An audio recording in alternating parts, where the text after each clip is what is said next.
Burnt Roti magazine provides a supportive space for South Asians to start conversations about issues that affect them, from racism and mental illness to coming out to religious family members, and champions South Asian creatives doing amazing work. This year's print edition, the magazine also runs online, is special because after their cover star dropped out, Burnt Roti editor Sharan Dhaliwal decided to take a different approach. We came up with the idea to put the people we want to give the platform to, the people we care about, who are collaborating with others and are working towards a vital part of the movement, on our cover, she tells Metro.co.uk. The female and non-binary cover stars include radio host, artist and designer Jasmine Sarah, poet and filmmaker Shagufta Iqbal, punk pop star Nadia Javed, visual artist and educator Sufia Andri, and makeup artist Amber Gori. Sharan tells Metro.co.uk, I feel there aren't enough platforms for the underrepresented to have a safe space to talk about certain issues within their cultures and other elements about being South Asian that have a stigma. For example, most conversations about body hair involve a wisp of blonde armpit hair, with white feminists claiming they're taking back control, but their bodies are standardized as the norm, so any conversations South Asians want to have about thick body hair won't fit in. We also need to confront ourselves about the issues within our community. A lot of us have grown up in sexist, racist and homophobic households, and if we don't face these problems and try to educate ourselves about why it's wrong, we will never grow. So this space is needed for ourselves as much as others. Burnt Roti certainly doesn't shy away from difficult conversations, discussing abusive parents, toxic masculinity, rape and victim blaming, and the stigma still attached to menstruation in Pakistan. Sharan says, the reason behind the name Burnt Roti is that a lot of what we are taught in our early education would be to take care of the men in our families. This would involve cleaning up after finishing dinner or being taught to make rotis, while your brother is told to watch TV. As a kind of activism, I found myself burning rotis. My mom would stand there, watching me casually burn rotis, thinking, this girl is never going to get married, she can't even make a damn roti. Burnt Roti will be featured as part of Somerset House's exhibition showcasing independent British magazines that are changing the world. We caught up with cover star and musician Nadia Javed to talk race, intermittently fasting for Ramadan, Jeremy Corbyn, and the best places to eat vegan food in London. Hey Nadia, tell us a little bit about yourself. My name's Nadia and I'm the Indian-Pakistani child of an immigrant. I studied psychology at uni because when you're 18 you don't really know what you want to do, and I thought it was a safe option.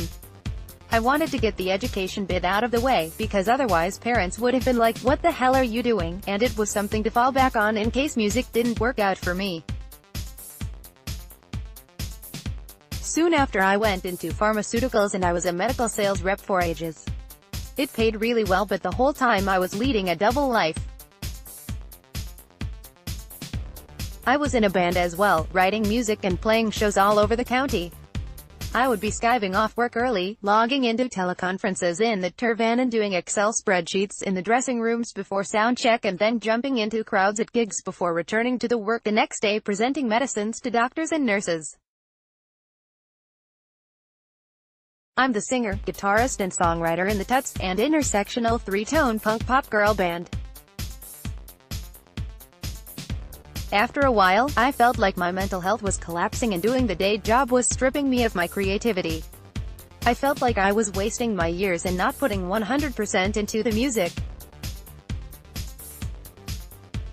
I saved up money and then quit, so I can now focus on music and feeling inspired to write songs. How has your cultural heritage shaped your experiences? I think growing up, you're not that aware of race when you're really young. I used to go around with a bindi on and not be afraid of who I was, but when I got a bit older, year 6 going into year 7, I started to become more aware of racism. There was a lot of racism at my secondary school, and in some ways I rejected my culture. I was the only South Asian girl in my class at primary school, so I was really used to being around white people and just wanted to fit in with them. Then suddenly in secondary school, it was really mixed and multicultural and I didn't fit in with the brown people. I didn't fit in with the white people or people with my own skin color. I've never really fit in anywhere, which is why I started the Tuts with Beverly, our drummer, who was my bestie at school. She was the only one there for me through the racism, school bullies and bitchy friends. Also, I have Muslim heritage and I was hanging out with a lot of Sikh girls in secondary school, so we didn't relate on that level. There were a lot of racial slurs at school. When someone would shout P***, referring to us as a group, the Indian Sikh girls would turn around and say, well, we're not P***, and I'd think, can you just stand in solidarity with me instead of trying to distance yourself? In a way I don't blame them because everyone was scared, defensive and so young. Luckily now there is so much support and solidarity amongst the South Asian community and people of all backgrounds and religions are coming together to form a brown movement. When I was a teenager though, I felt like I didn't really fit in anywhere. My mom's Indian and my dad's Pakistani and they're divorced now. I think there's a lot of internalized racism at home. You'd think that my mom would want me to go out with an Indian or Pakistani boy but she wants me to marry a white boy. I don't think my parents will ever become woke, but as immigrants to this country they've had a tough battle and their priorities have been about surviving and giving their children what they didn't have. They're really proud of me being in a band. Are you fasting at the moment? I've been fasting for Ramadan on and off. If I feel that my mental health is a little bit worse on a particular day or I'm not up to it, I won't do it. But if I feel healthy and like I've had enough water, I'll do it. It's so good just to cleanse and helps you appreciate the things you have so you don't take for granted. What do you think about the representation of Muslim women in the media? I think there's so much stereotyping about Muslim women being oppressed. Recently, I was involved in a project called Trailblazing Muslim Women and it was different Muslim women from all backgrounds and cultures coming together as creatives. We were dispelling the myth that Muslim don't do anything different and all live these weird oppressed lives, and can't be creative or be involved in arts. It's annoying that we have to shout about what we're doing, that we have to justify ourselves and be like, look, I am Muslim and creative and an artist. I think what people don't understand is that there are lots of different ways to be a Muslim. For Muslim women, it's up to us. Some women feel more powerful wearing a headscarf or covering up, and for me it's about doing what I feel comfortable doing and wearing what I feel empowered in. It's about taking your own twist or interpretation on what Islam means to you. I'll do Ramadan when I'm feeling in that place, but for me personally it's about having that spiritual connection to God. Yes, I'll wear what I want and say what I want, but I still feel connected to my culture and my religion. Let's talk about cultural appropriation. How does it affect you as South Asian woman? Yes, there's a lot of cultural appropriation going on. With the whole white girls wearing bindis to music festivals thing. Like, no one is going to die because Becky is wearing a bindi, quote taken from Amani Saeed. I wear South Asian clothing and it's not cool and I get racial slurs, but when a white person does it, it becomes cool. It's white privilege stripping culture and taking what they want from it. Cultural appropriation and racism are definitely connected. Someone's culture is not someone else's fashion or fancy dress costume. It all links. Black culture gets appropriated so much in music, it's disappointing when you see some artists using black culture and then ditching it when they don't want to use it anymore. I think that's a shame. It's also weird being South Asian in the music industry, because we haven't really had our own scene until recently in Western music. There are so many major white artists and although black musicians still have a struggle, it's amazing to see people like Beyoncé and Jay-Z in mainstream Western music. When I look at South Asian representation, you don't really see anyone apart from Zayn Malik, who is half white, and Mia. Is that really enough? I feel like most South Asian artists have steered towards hip-hop and are. There aren't really South Asians represented in punk rock or alternative music. It's very dominated by white men, but that's the music I play. I just thought, I'm going to represent anyway, because if girls see me, it might inspire them to chase their music dreams in the punk or alternative scene. At the same time, I look at my own culture and my own people. There really aren't that many people into alternative genres. Maybe South Asians have gravitated towards more traditionally black genres because they didn't see any representation of people of color in rock or alternative music. Our fan base is still predominantly white, but recently our audiences have started to become more diverse as we've played some underground South Asian events that have opened doors to a brown audience. The idea is to bring all races together. As a three-tone band, we would like to see white, brown and black people all together at our shows to create a multicultural space that is also inclusive of non-binary, trans and queer people. Older white cis men running the music biz might not get what we are trying to do with the three-tone representation, but our fans do. They love it and want to support our message. I want to thank them for supporting us and supporting intersectional feminism. I feel like a lot of people have addressed sexism in the music industry, but no one's really looked into race in the same way and the way racism and sexism intertwine.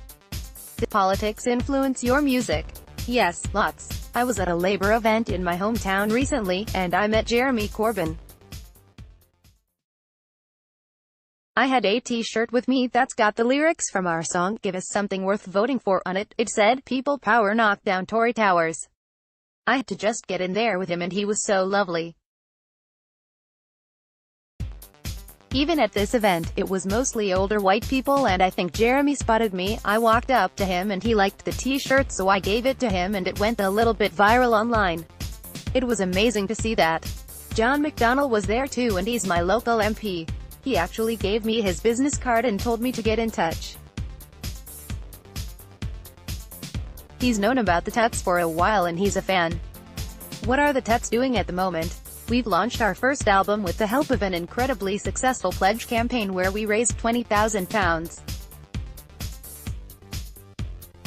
We initially only set out to reach £8,000, but we hit our target in just 8 days of launching.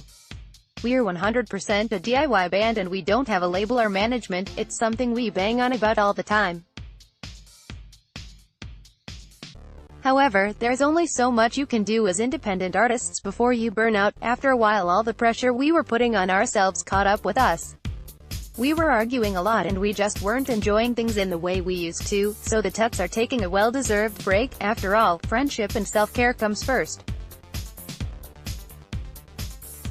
We're getting inspiration and going back to basics as artists. I'm still going to be writing because that's therapeutic for me. Around September time, we are going to be playing a festival, so there's that to look forward to and more big announcements for 2019. The Tuts will be back. The Tuts are always eating vegan food. Where are your fave vegan places to eat? I think veganism is the way forward, but I can't always follow it perfectly.